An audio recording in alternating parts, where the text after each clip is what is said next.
Hello, everyone. This is your host, Manoj Tandon, and welcome to another episode of Dark Rhino Security Confidential. Today, we are honored to have Kenneth Ellington join us. He's got a heck of a background. Kenneth is a senior cybersecurity consultant at EY, and he specializes in SIEM and SOAR, and we'll get into that a little bit later here. He is also the founder and owner of Ellington Cyber Academy, an e-learning platform that teaches and trains people on how to use various SIEM and SOAR technologies so that they can transition or upskill themselves in their career, which is a very noble goal.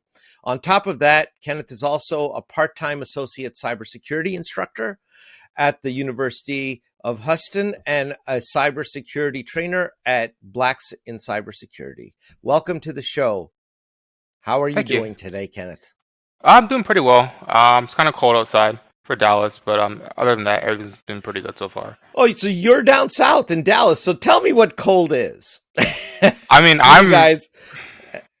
So I grew up in Tampa, Florida. So Oh, our winters were man. like, if it ever dropped below 50 degrees, people started freaking out and putting on like winter coats, snow boots.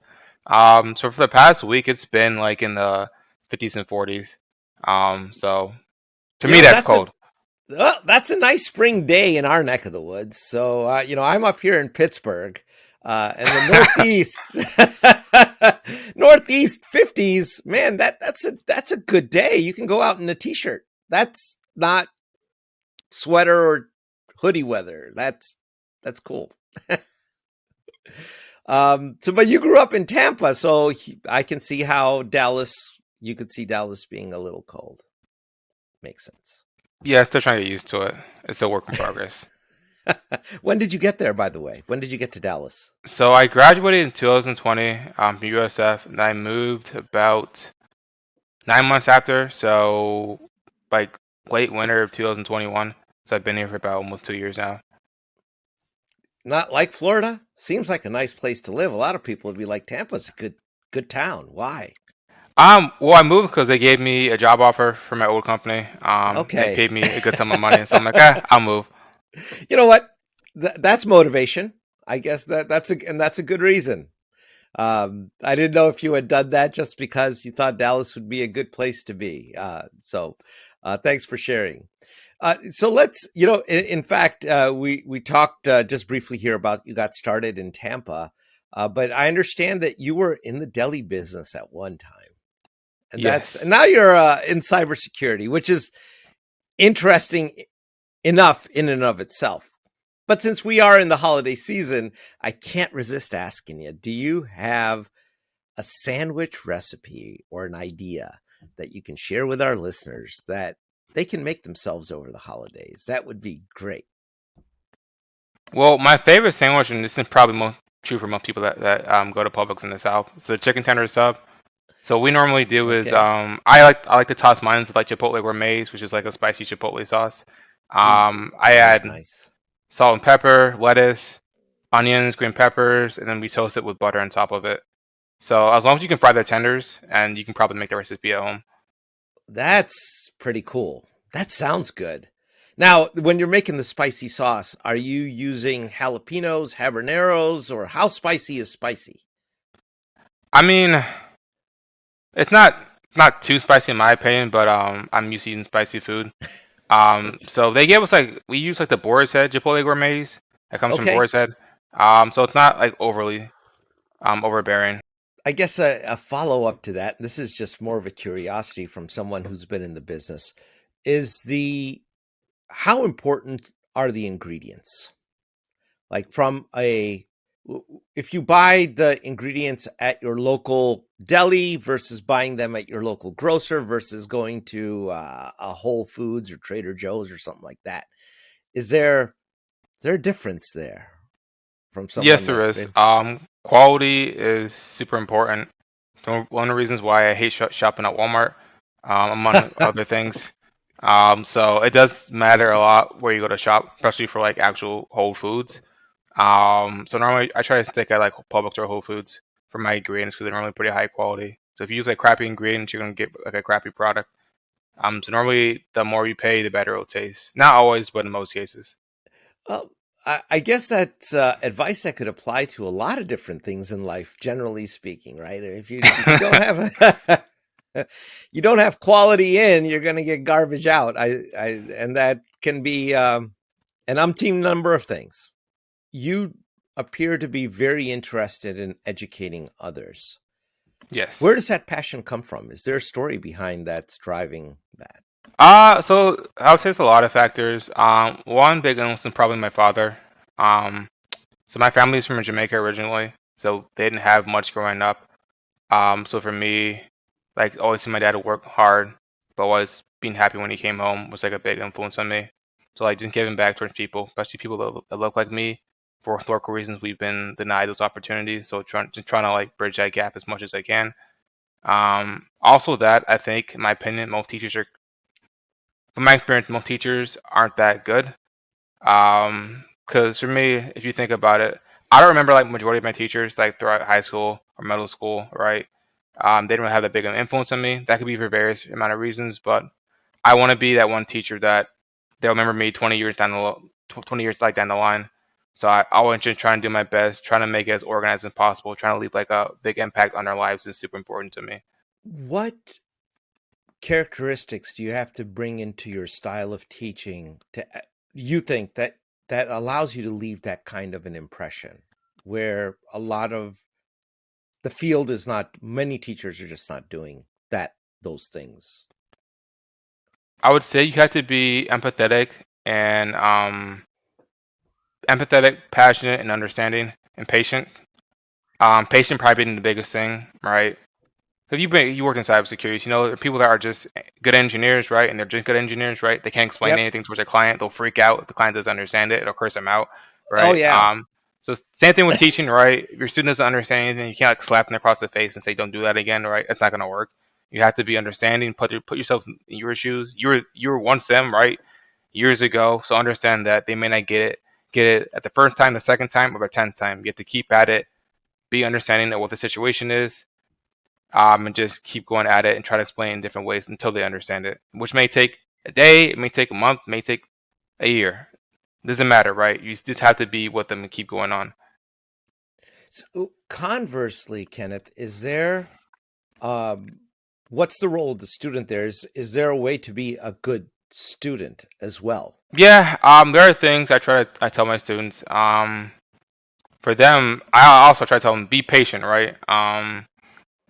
Understand the material that you're studying. Make sure you actually look over it before you ask a question. A lot of times, you may give them something, they may skim over it, and they may ask a question that they could have answered themselves. Um, Another big thing I would say is if you're in a group setting like I normally do my students, I would probably tell them to like work with your groups first and before you come to me. Because again, like if I give you the answer, right, you're not gonna learn anything, right? But if Right. you ask one of your friends or your peer groups, right, you're more likely to gain more knowledge from that because their perspective is probably closer to yours than mine is, right? Because I'm more advanced. So those are some of the things I try to tell my students to be on the lookout for. So are you teaching to a test or are you teaching to a concept? I guess, for lack of a better term there. I would say more concepts, more hands-on. Like my training stuff, you can't take the exam afterwards. It's not specifically designed like verbatim, like 100%, but it's pretty similar. So if you want to do that, you are able to. But I try to teach them like actual on-the-job stuff. So when they get there for a security job or tech job, they're not like freaking out, like, holy crap, I don't understand anything that's going on, right? So try to make it as realistic as possible. So sometimes there may be a little confusion as to why I'm doing this, but I try to remind them, hey, this is stuff I've done in my career, right? So I try to bring it towards the classroom in that sense. Can you give some examples of ideas there that you may have shared with your students that they're not going to get in college or some other program? So one of the things I try to do is I bring in different hiring managers, right, for my capstone assignments for my students. Okay. That was one of the things.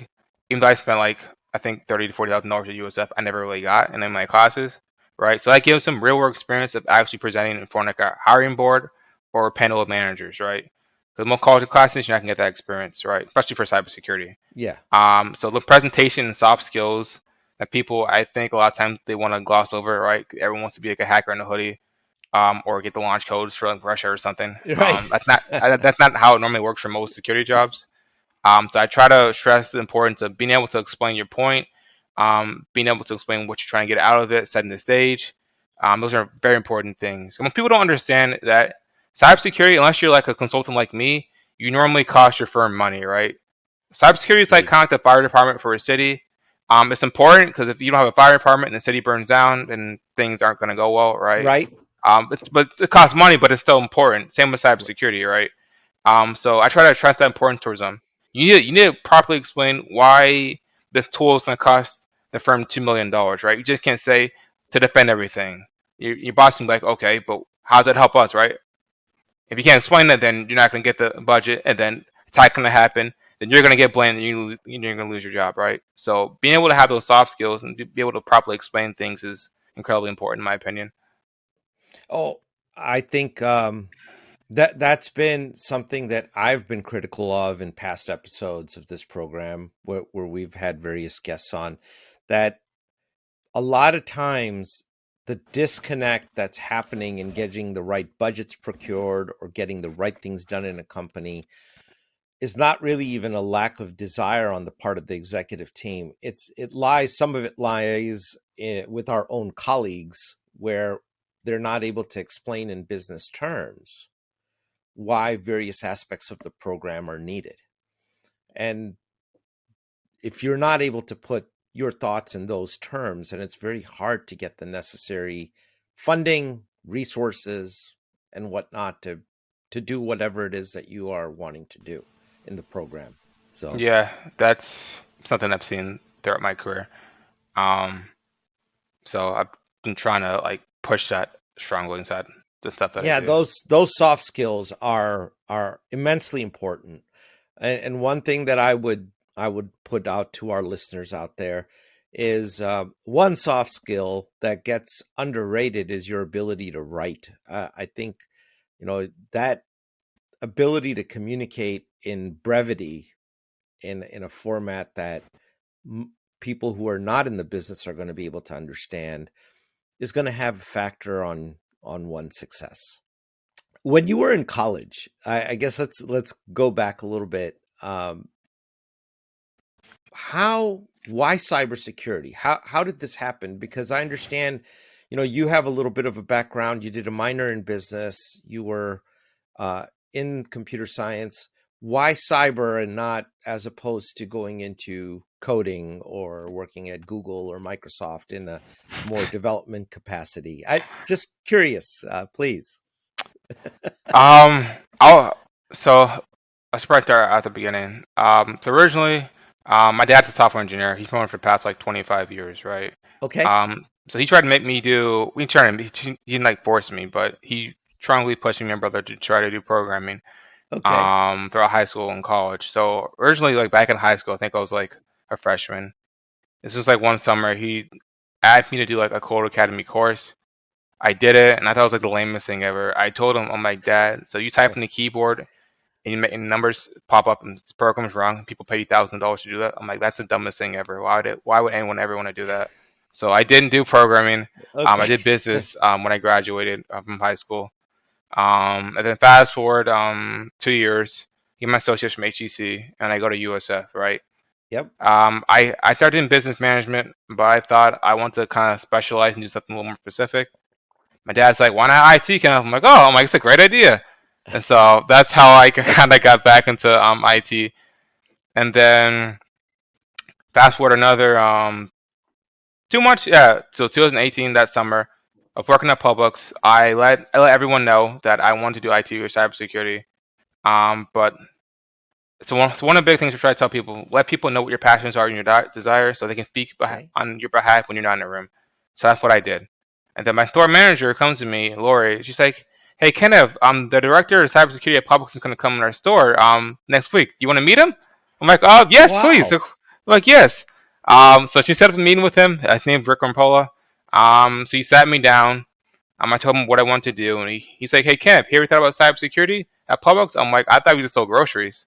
I know he did cybersecurity." So Rick gave me like step-by-step instructions of what he expected from me, because the internship team got filled up during that summer, but there's gonna be a spot on the team next year. And he told me, he's like, Kenneth, if you can do all these things in the list, I can almost guarantee you a spot on my internship team next year. Um, Fast forward 9 months, I do everything that he tells me to do, and I get the job at Publix. So that's kind of how I got into cybersecurity. So there was like a bunch of peaks and valleys throughout the way for that. One of the really big turning points was when I did the ReliQuest bootcamp at USF. So Okay. that was like the first bootcamp ReliQuest did. And ReliQuest is like an MSSP provider. They're based out of Tampa, Florida. So they're official partners with like the Tampa Bay Buccaneers and the Boston Celtics. Okay. So they service like a bunch of Fortune 1000 companies. So that boot camp was like the hardest thing I've ever done before towards that point. Like the first week between like work, school, and the boot camp, I did like 100 hours. So I was in the school library every day till like midnight, even on Sunday when there was nobody there. It was really creepy. It was like that parking lot was empty. It was super, super creepy. So that was one of the biggest things for me because it was hell. I'm not gonna lie, it was insanely hard. So I still have like lifelong friends like to this day because of that boot camp. Um, so I did the boot camp, right? And once you finish the boot camp, they do an interview with you, right? So I did Yep. like, I think it was like 5 rounds of interviews for internship, which I thought was super hard. Um, and then like they told me to think like the day after Thanksgiving that I didn't get the position, Oh. and I was super pissed. I'm not Oh gonna front. man. I was super super After upset. 5 rounds of interviews. Yeah, it was. I was very upset because for me, like it was that they were taking away something that I know I've earned. Right? I could do the job. I was smart enough. I was passionate enough. And I felt were withholding something that I know I earned and that I bust my ass for. So it ate at me for like months because all my other friends got it in and they're making like double what I'm making. They're talking about all the cybersecurity topics. They got these nice posts. I'm like, damn it! I'm like, this should have been me. So it ate at me for months because I didn't get that position. But for me, it's like, if you did everything you could do. You trust in God. You know you can get in the right place. So I just kept on working and working. And then Publix called me like 5 months after that, and I got the job at Publix. And Wow. so that's kind of how I got inside cybersecurity. That's a very good story, and there's a couple underlying themes there, Kenneth. One of perseverance, right? You weren't one to give up in that entire journey. The other theme there is that you're very proactive. You saw an opportunity and you took advantage of it. You wanted to be a part of something, and you let other people know. Uh, those I think are general life lessons that could apply to anyone that's trying to do a career in anything, right? That's a good model to follow. And you manufactured your own luck in the sense. So hats off to you, man. Thank you. Yeah, just putting yourself out there is like the biggest thing, honestly. First, you're gonna probably feel stupid or feel awkward, and that was a lot. That was a lot of reasons why I didn't do a lot of things when I was younger, because I was afraid of what people were gonna think about me. When people don't really, I guess I don't know if it's good or bad. When people don't really care about you, right? They're more focused on themselves. So once I figured that out, it's kind of like worst that happens that I fail, and the best thing that happens to me is that I succeed, and I'm here right now. So I think I've done pretty well. Yeah, no, that's great. So let's talk about another. We know how you got into cyber now, but why be an analyst and not a threat hunter? That seems to be everyone. A lot of people, I shouldn't say everyone, but a lot of people want to be ethical hackers or threat hunters when they first think about cybersecurity. Shed some light on this. So I actually did some threat hunting when I was back at Publix as an intern. Okay. So I did one of my things was like the Biz Jobs admin tool for Windows. So I Okay. worked with like our penetration testing team to try to build some detection rules for that. That was super cool. It was like incredibly hard, but it was a lot of fun. I would probably say that normally those require like more advanced skills, so it's very hard to get like straight out of college those jobs. It's definitely possible. It's doable, right? But if you don't get that position, you're not stupid, right? You're still a good cybersecurity person. You just may need to take another position. And because everyone wants to do the positions, right? Because that's what's glamorized like in society, right? The bar to entry is super high. So taking on a role like either a blue team analyst or a GRC analyst or something like that, your entry level will probably be a little bit lower and maybe easier to get your foot in the door, which is all you really want, right? Once you're inside the door, you can easily pivot to wherever you want to do. So that's one piece of I should try to get my students as well. And that is a critical piece of advice. You have to land somewhere and then look at pivoting. If you're aiming for something and you just don't get it right away, shouldn't be discouraged. Find a path, or carve your own path to it. And you're exactly right. That's a lesson that's really not taught a lot of times, but it's a very valuable one. Right. Now, you've become an expert in SIEM and SOAR platforms. You know them inside out. So one thing that I'd like you to enlighten us about is a SIEM versus a log management system. Are they the same things? No, they're not. So specifically, a SIEM is a security information event management system, right? That is meant for security events only. If you try to use a SIEM as a log management platform, you're going to have a lot of issues. So like Splunk Enterprise is a log management platform, data aggregation log management platform, like data to everything. Then Splunk has Splunk Enterprise Security. That is a SIEM platform. That is specifically made for security events, right? There's like correlation rules, the detection rules you can build up specifically for that. Now, Again, oh, I'm sorry. Go ahead. Oh, I was just gonna say like one you can use for like BI, observability, DevOps. That's fine, right? And then a SIEM is specifically cybersecurity tools. So think of QRadar, think of Splunk Enterprise Security. Those are SIEM tools, right? And then Elastic as well. They think they have a SIEM component. So there's a couple notes from it. But Elastic can also be an analytics engine. Tableau. Is there a reason why we couldn't use Tableau to accomplish some of these things? So I would say that's like one example I use is like if you're trying to use your Honda Civic to like tow like a tractor trailer. I guess technically you can do it. It's not probably going to be the best or most comfortable ride, but I guess technically it can get the job done. But I wouldn't advise it, right? So you can use Tableau to do that.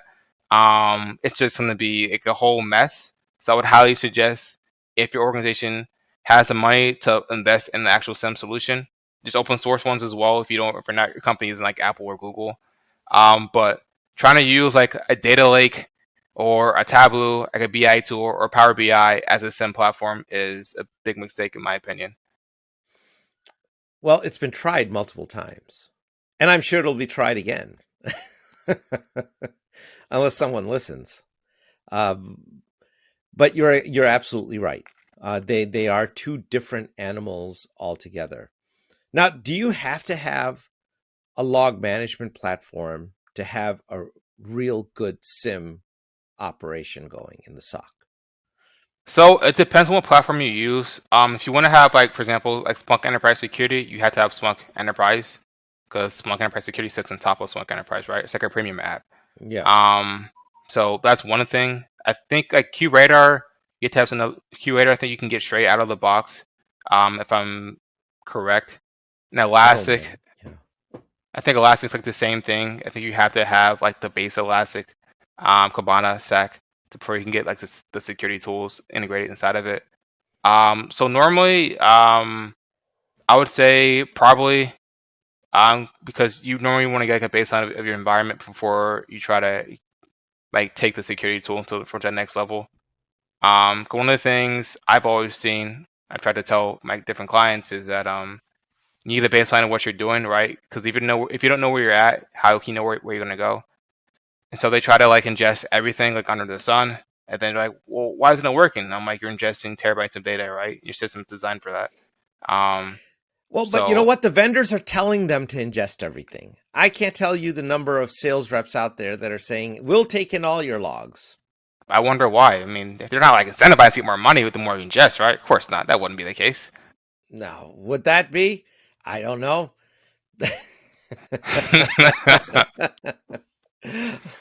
I mean, and it gets really expensive if you start doing that as well. I mean, compute costs get expensive. Storage gets exponentially expensive. You know, when you're not storing grandma's pictures and you're putting terabytes and terabytes of data. in hot storage, that's going to cost money. It's going to cost a lot of money. And then you also have to get from the compliance perspective, right? The more data you can store, more type of data you store, different types of compliance rules you're going to have to comply with, right? So maybe putting it in one country, storing it in there, putting in a certain bucket, right? That's even more dollars as well, right? It's very expensive. But there's a lot of that going on out there where people are saying that give us all your logs, give us everything. And I again, like going back towards what first off, like, so what do you actually consider like security data, right? You need to have like some type of documentation inside your organization that states, hey, these type of logs, if they meet these criteria, this is security data. If it doesn't, then this is IT operations, DevOps, observability, whatever it is, right? And that needs to go either it's like a data lake or some type of log management solution where we don't have to search it like in real time, right? Or put in a hot bucket, right? So that's why getting a baseline of what's happening in your environment is very important. Because if not, you're just gonna try to ingest everything. And then when you get the bill, it's like tens of millions of dollars. You're like, well, what happened? I'm like, is there documentation for it? Well, I mean, the lead engineer said to do this, right? Okay, is it written down somewhere? So what happens if he leaves or gets a better job at Google or something like that, right? Is all and always going to go with them? Is this person documented? Probably not, because that's normally what I see. But that's what I try to tell people, right? Students, clients, doesn't matter. Random people, my parents, doesn't matter, right? Whoever will listen, and half of the time they won't, but that's just me. well, so, the thought that you should have a good strategy before you deploy a technology shouldn't be foreign to anyone, but it sure sounds like it may be, based on some of the things that you're seeing. And it's true. I mean, I'm being a little sarcastic there, but it is. It just is. What's the role of SOAR? Enlighten our listeners on that. Where does SOAR fit into the SIM picture? So SOAR normally will sit on top of like a SIM platform. So think of like a Splunk Enterprise Yep. Security, the SIM, and then you have Splunk Phantom, or now they call it Splunk SOAR because security people are very uncreative people.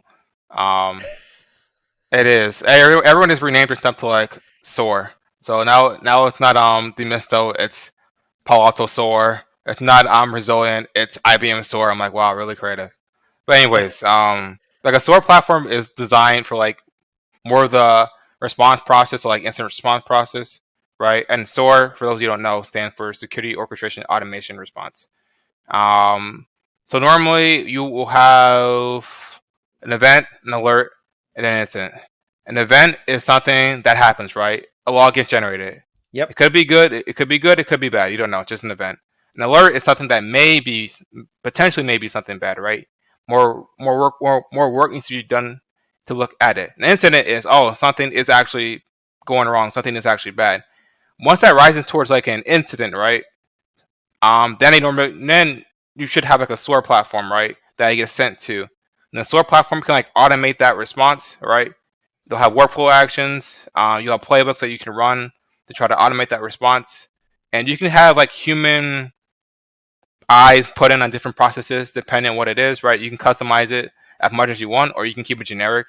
Just like things straight out of the box or things that are common throughout all industries. So if you want the analyst to take a look at it at the last step before it gets solved, then you can do that, right? Or you can just have it completely automized. It's up to you, right? So think of it as Splunk Enterprise. That's that event. Something gets triggered, then it goes to Splunk Enterprise Security. That's an alert. And something gets triggered again as an incident, then it gets fired to Splunk Phantom in this case, right? And that turns into an incident. And then your incident response team will take a look at it through the SOAR platform. Where do you see AI evolving in this SIM SOAR junction? So I think AI can take a lot of the repetitive tasks, which I think is good, right? Because human beings, you make them do something over and over again that's really repetitive and boring, they're going to make mistakes, right? Just how humans are. Well, So I think, you know what? There's been several it's interesting you bring that up. There's actually been several studies done. There is a real thing as fatigue in the SOC. Analyst fatigue is real. And it's for all the reasons you just mentioned, right? In fact, do you advise your clients to how do you deal with that? Because you're right. If it's repetitive, it's going to be boring at some point. You're going to make a mistake. Yeah, so at my old firm, they put me on a SOAR platform. That was my first time ever touching it, really. Because when I was at Publix, SOAR wasn't a real thing, really. It was kind of like this product set of tools. But like back in 2019, 2020, it actually came like an official thing, really. Um, so like 2020, when I first started touching SOAR tools, back at DTCC, I had no idea what the hell I was doing. But they're like, Kenneth, go figure this out. That's where I met IBM. God have mercy on me. Um, so that was an interesting process.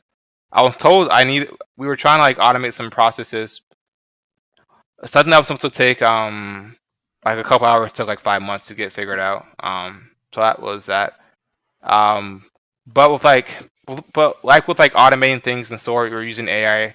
Trying to take the repetitive tasks is super important. I always think there's still going to be like the human element, right? Because AI is built by flawed people like us, right? So the algorithms aren't always perfect. So there's always going to be like some type of You vulnerability don't inside of it. say, really. Magic, right? What people think, it's the same thing with like crypto, blockchain, the cloud. Everyone thinks it's like Thanos. He has his infinity gauntlet. He snaps his fingers and everything gets fixed. That's not how it works, right? There's always gonna be vulnerabilities because it's a human tool that humans have made. Um, Oh man, I love that. so yeah, so there's always gonna be the human element, no matter what, in my opinion. A Yeah. lot of like the boring stuff that people shouldn't be doing in the first place will probably be removed, right? So a lot of like the spam monitoring, which is what something I did back at Publix. Which even though that was my first like security thing, so I thought it was like the most amazing thing ever, right? But I can see how like a senior analyst will get bored with that. He misses a couple emails towards the executive, then the executive gets fished, then it's all over the news, right? Then everyone's sad, everyone gets fired, or both. Yeah. So like automating out that and fixing those processes, I think AI will help a lot with that.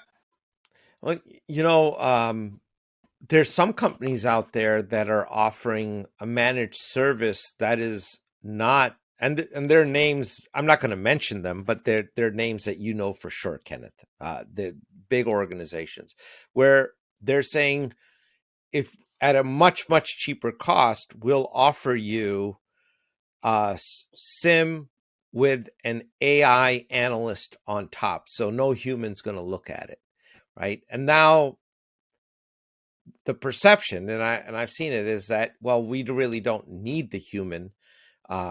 The technology is just all, you were writing correlation rules and it's already doing that algorithmically, and then you have pattern recognition going on with AI. It's and we have it connected to playbooks and SOAR. The entire chain can be automated, and and it's cheaper. So we think that's 100% secure. I mean, like it depends what your environment is, like how large is the organization, right? If you're like again like Google or Apple or Amazon, right? You're gonna have to have some type of human element inside of it, right? Because like automating all of that, all of your logs, all of the endpoints, like $1 trillion company, I don't think that's like really realistic, right? Because the load that's gonna be in a system for that, whatever tool that is, I don't think Yep. that's realistic in any case, shape, or fashion. And then for those again, like they automate like the very basic stuff. So like a lot of all the new advanced stuff that hasn't been found yet in anybody's environment, that tool is not going to recognize that, right? So it's going to go under the radar. And then when since there's no humans there, no one's going to notice inside the environment, right? And it's just going to keep Oh running and yeah. running. That's why they're called 0 days, unknown unknowns. And then 9 months later, when you're wondering, hey, what's wrong with our systems? They're not working properly. It's Black Friday. We're losing millions of dollars. What's going on? Oh wait, I can't ask anybody because everyone's just a robot. You know, I'm glad that you're offering some common sense commentary on that. Because again, you know, we try. Yes, we're being a little sarcastic here, but at the same time, there's a seriousness to it that people just buyer beware. You know, understand. Always investigate something before committing to it, and understand, if not in depth, at least at the fundamental level, what you're buying and what some of the consequences of that can potentially be. And it might work for your environment. I mean, I'm not going to be one to argue that, but one should be cognizant. You know, you touched a little bit about open source, not because Splunk, very expensive. QRadar can be very expensive. And it sounds like you probably didn't have such a good experience with it. But what about open source? Is it legit for the application? So the way I like to look at it, nothing's ever free. There's always some type of cost associated with it, either upfront or later. Like with anything in life. So with open source, the upfront cost is normally a lot cheaper, right? Because one of the big things you pay with a lot of these vendors is the actual help, right? The support. So when you have open source, like open source Ubuntu, right? You Yep. manage all of that, right? And something doesn't go wrong, it's very expensive to get help from them, right? Yes. So it may be significantly cheaper upfront, but when something goes wrong, and something will always go wrong, this is IT, this is tech, that's just how it's been. You're gonna have to pay a lot of money to get it fixed, right? So you need to figure out as an organization, are we willing to hire our own basically support staff, like I have a super large one, or do we want to pay Splunk, Elastic, whoever the upfront cost to manage that, right? So it's just a give and take in what your preference is as an organization. What are some common mistakes that people are making when they implement SIMs that you have seen over and over again that can be They avoided? buy it and they don't know what they bought, or understand what they Oh, bought, or they already have another tool that does the same exact thing. So they buy a Lamborghini and like, oh wait a second, I had another Ferrari inside the garage. I didn't realize that. Ah, who cares? We got money. it amazes me that no one scrutinizes that or no one checked it, and that can actually take place. Yeah, I've seen organizations that have had they've bought like a sim platform. It's like in the box in the ground, and they're like, wait a second, when did we buy this? Wait, why isn't it installed? Oh, because we don't know how to do it. Yeah, well, we'll install it later. And you'll spend tens of millions of dollars on it. So again, having a strategy, having a plan before you do something. You don't build a house just off of a whim, right? So having a plan of what you want to do, why you want to do it, the cost for it, make sure you have the right people to do it. Very important, right?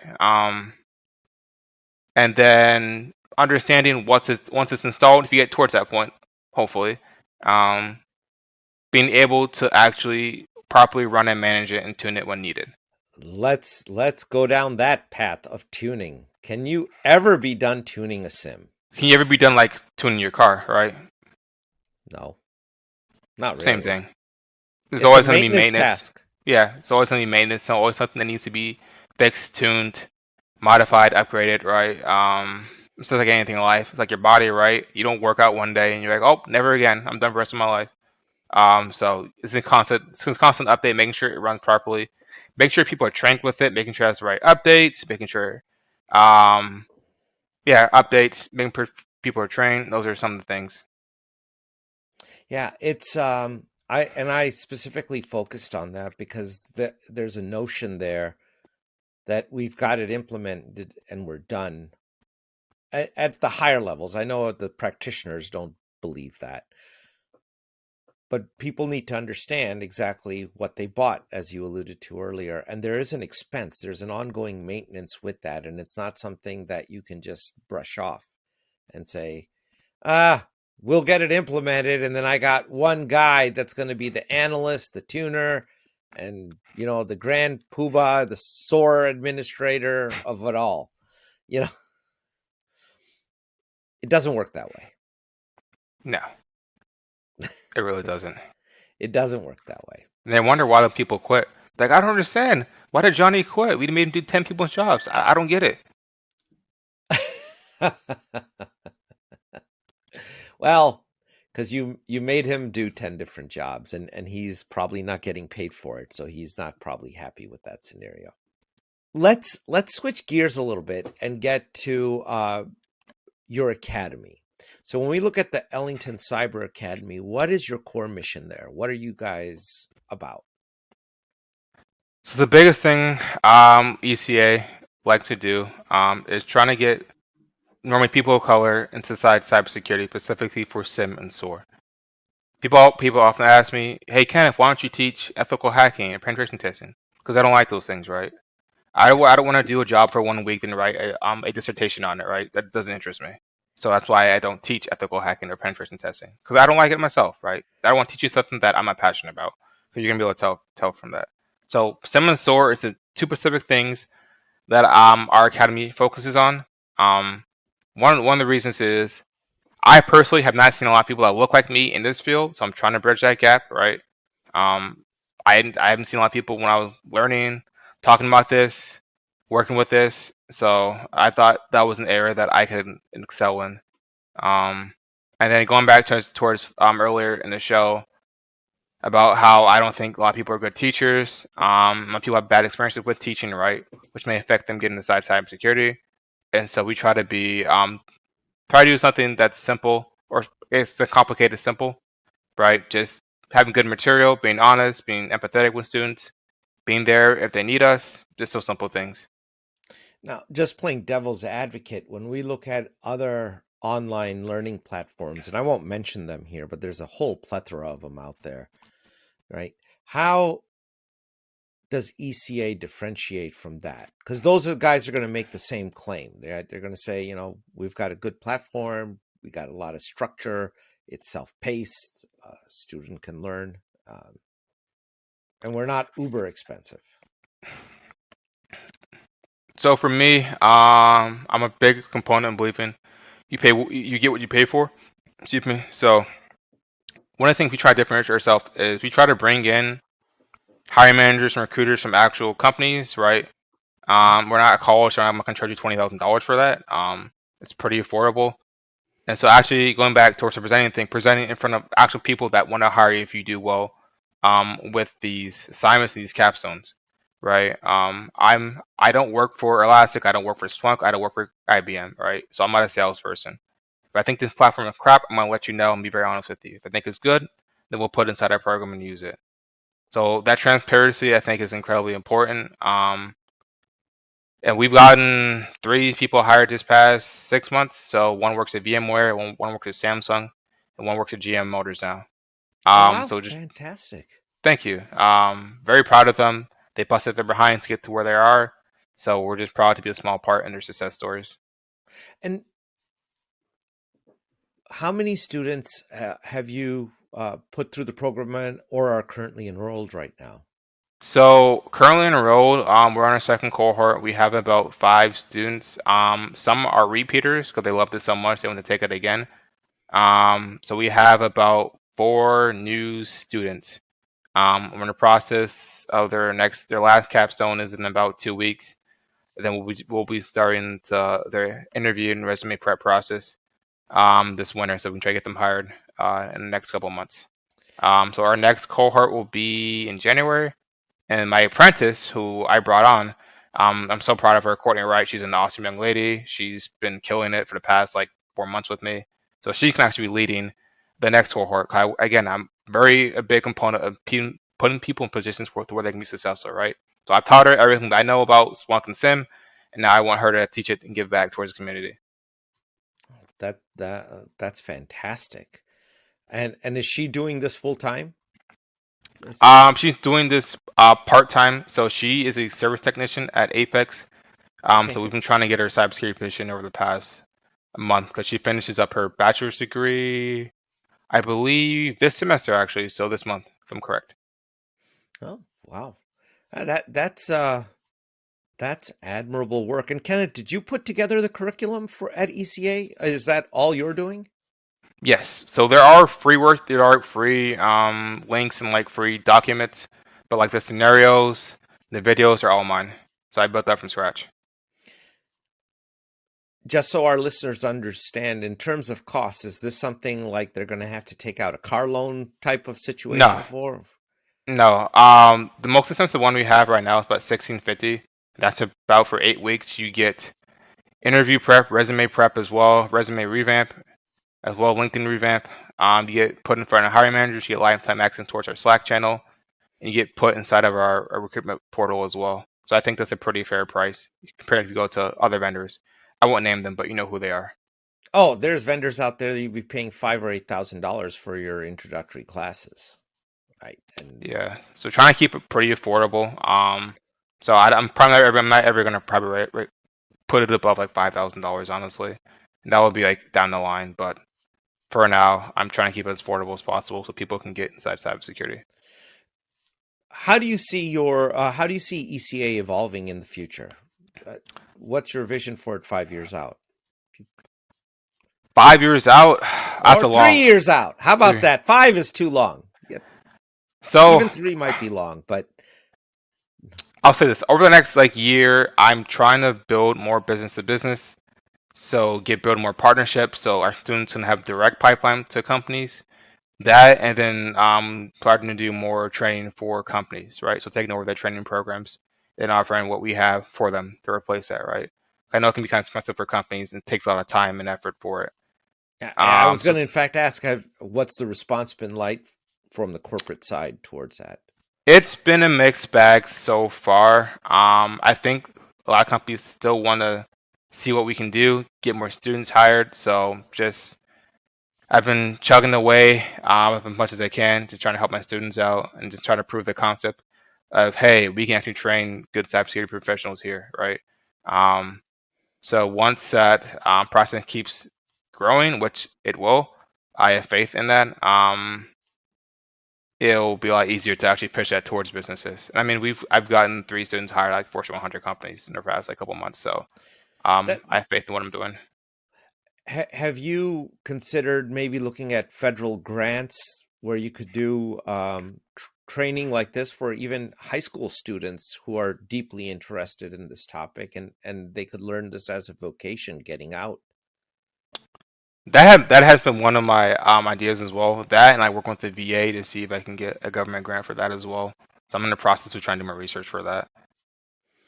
Yeah, because I don't know directly, but I think the Department of Education or HUD even, has some things out there for these types of programs that would help people advance out of their current station in life, if you will, to a much better role. And I think that would be a huge benefit. Where there's a structured program that is taught in a way that people will grasp and they'll be able to complete and they'll get the soft skills. That's what makes people hireable. I agree. And I know college, like a 4-year college degree, isn't for everyone. For numerous reasons, biggest thing probably being cost, right? Yeah. For me, it never made sense to spend $80,000 to get a job that pays you like $35K, right? So if I can be a more affordable way for people to get towards their end goals, then I'll be happy to take that place. Oh, that's great work that you're doing, Kenneth. I'm Thank sure you. everybody appreciates that. Then we're hoping you have great success with that. That's good stuff. We're at the hour here. I wanted to ask you, is there anything that you'd like to plug? Anything that you're going to be doing? Any appearances you're going to be having? Any you're involved with? Anything you'd like to plug? It's your floor. Well, if you'd like our audience to know about anything. I would say be on the lookout over the next couple of months. We're going to be doing a couple of free workshops. So going back to some of the things I talked about in the show, like understanding what to log inside your environment, why it's important, and how to do it, I would say is probably one of the things we're going to be stressing using the NIST framework, because that's one of the more popular frameworks out there, especially for IT and cybersecurity. So we'll be doing a couple of free workshops over the next couple of months with that. Yeah, and if you can, when that happens, let us know about it, and we'll let people know on social media. Oh, that'd be awesome. As well, get the word out. Well, Kenneth, we really appreciate you taking the time. It was an honor to have you here. Appreciate the work that you're doing. Keep us updated on what's going on. It definitely will. It's been such a pleasure to get to speak to you guys. Well, then with that, have a good holiday season and take care. Look forward to talking next time.